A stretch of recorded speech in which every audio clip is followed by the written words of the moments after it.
Hi everybody, it's Natalie.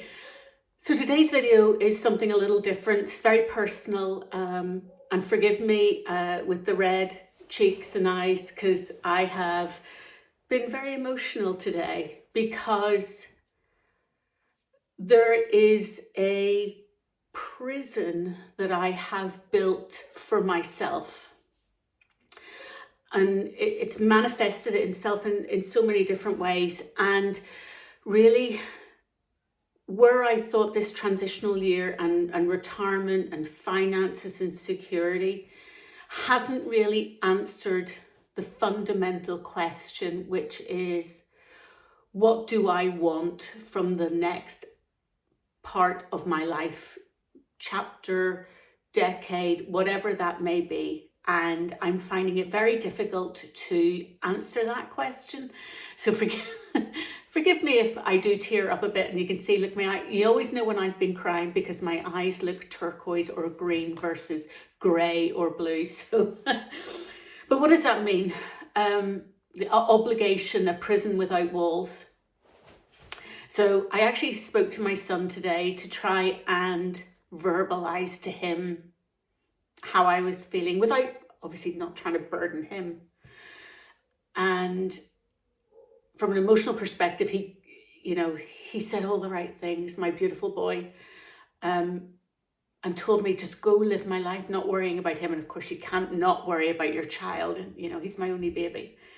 But and again, as ever, Natalie has her cheat sheet notes, but the obligations that I'm feeling are a number of ones. Obviously family. I have my son and my mum. My son is building a life with his partner, and they've got a house, they've got little jobs, they're doing all the things I did at that age, in fact slightly younger than what I was, figuring out life together with a partner. And that's a joyous thing for me to see. I adore that.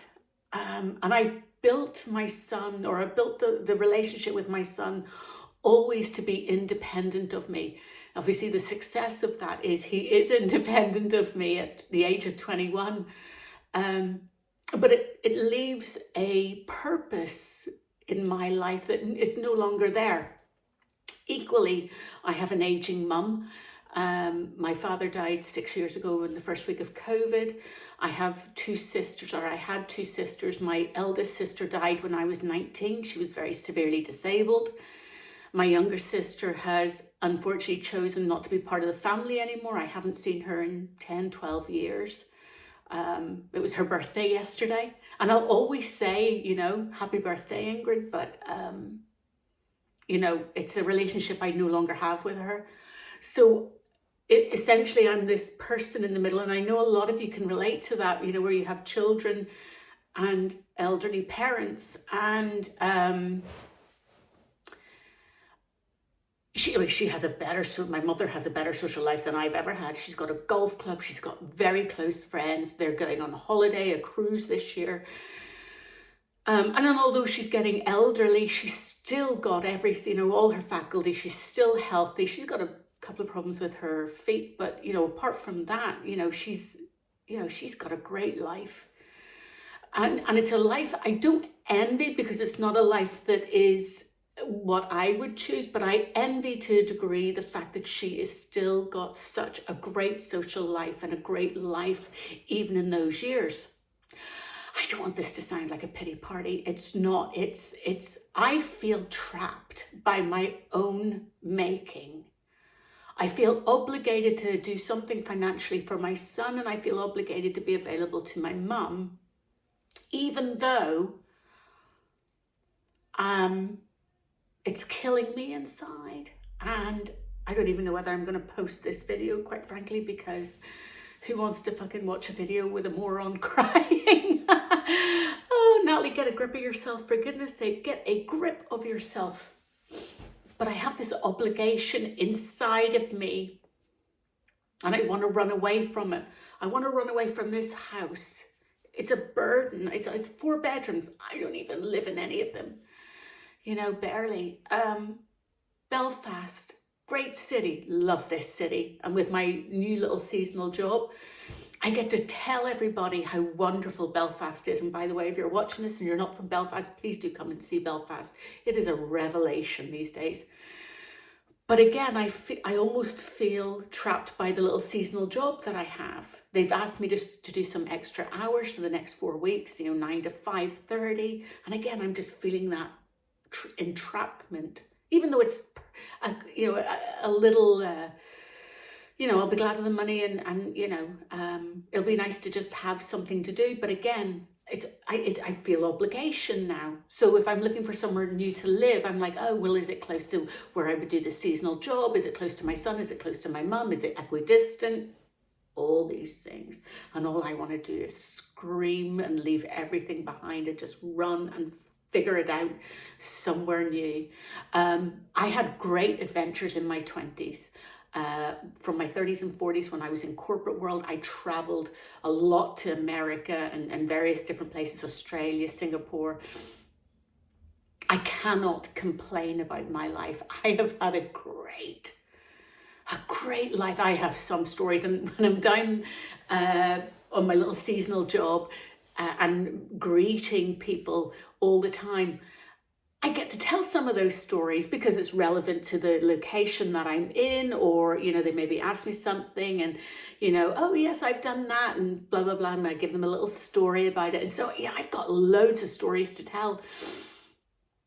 But now that I'm sort of out of that parenting role, I mean, I'm never going to stop being a parent, obviously, but now that I'm out of that parenting role, now that I'm out of that job role, I'm trapped by almost indecision. What do I do next? I want to give a shout out to Kevin at White Picket Rebellion, because it's all his fault. No,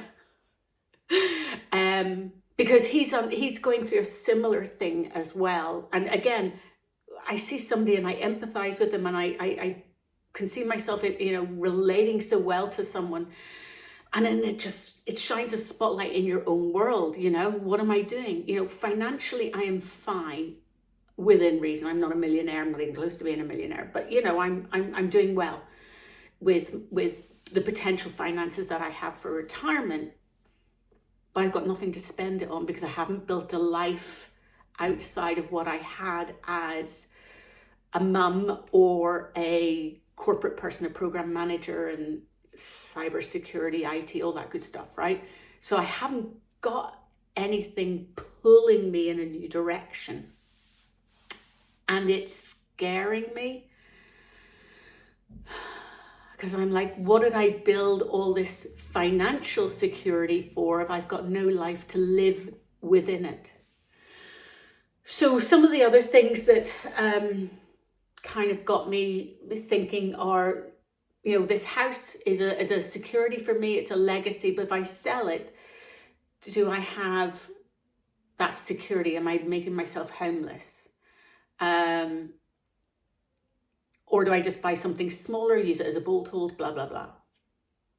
But I also want to leave a legacy to my son as well. And whether that be a house, my pension, or whatever I've got left in the pot whenever I, finally pop me clogs. That weighs on me because I want to make sure he's set up financially through my,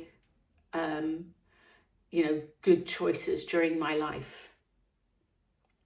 And so I'm constantly asking the question, arguing with ChatGPT daily at the moment, about what comes next? What do I build first? And I don't know. I genuinely don't know,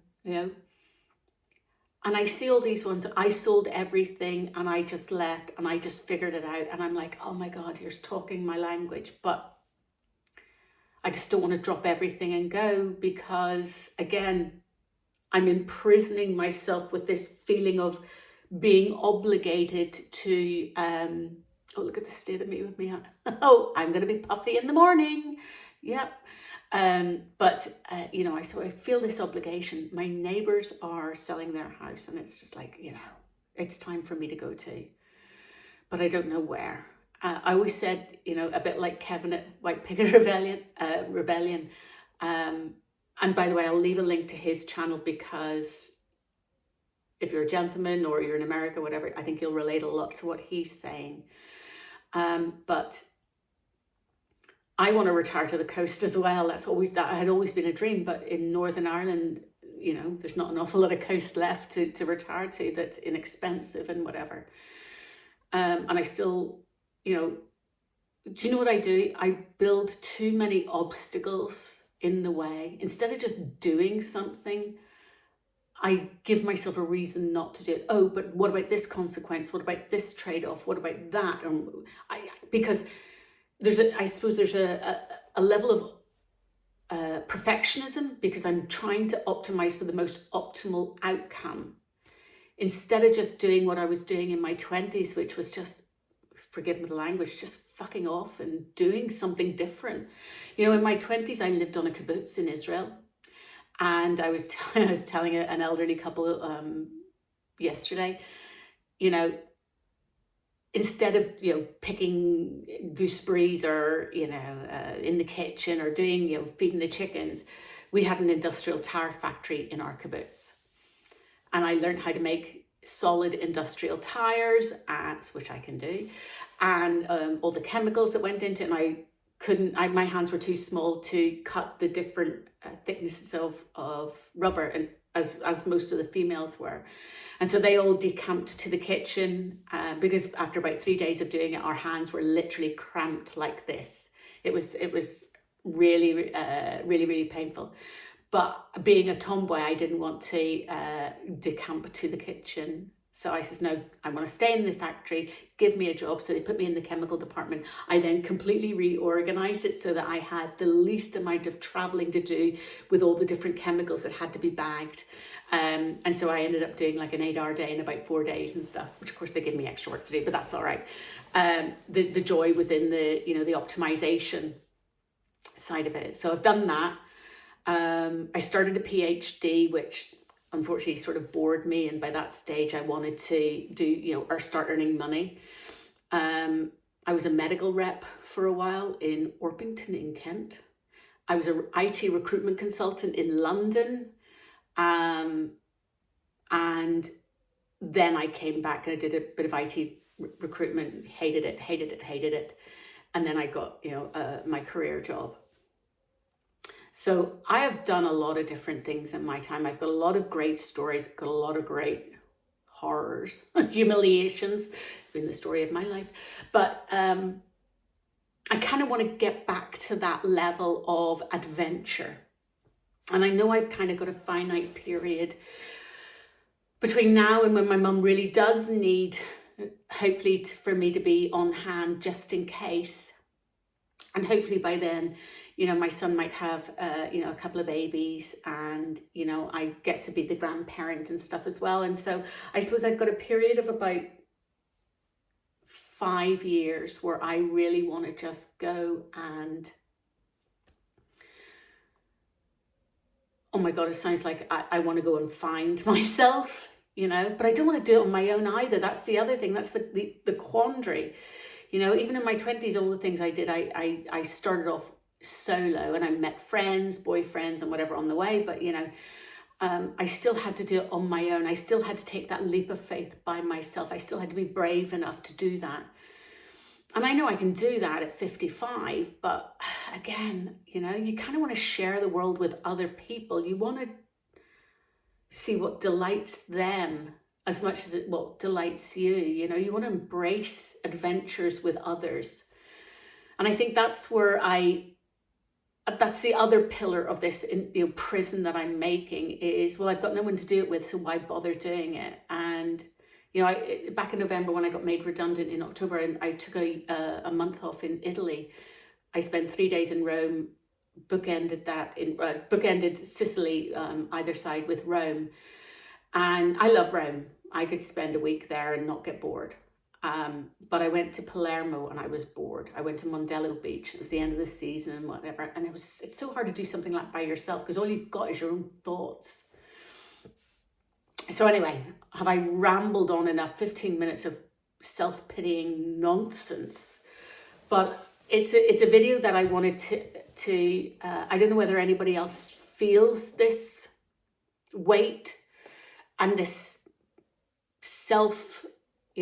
encased psychological entrapment and prison that I've built, and I just don't know how to break out of it. And so if anybody has any experience of how they have overcome this feeling, I would love to connect with you. I'd love to know what I just need to do, what the first step is to just, doing something without figuring out or trying to see 15 steps ahead, trying to figure out the optimal, road ahead, instead of just saying, just do it, one foot in front of the other. It's the advice I give everybody. Just keep moving forward. Just put one foot in front of the other. It doesn't matter how small. Just do it. And I can't take my own advice. Anyway, so apologies for the slight emotionality of this video, but I hope some people will resonate with it, and I'll talk to you all on the next one. Bye.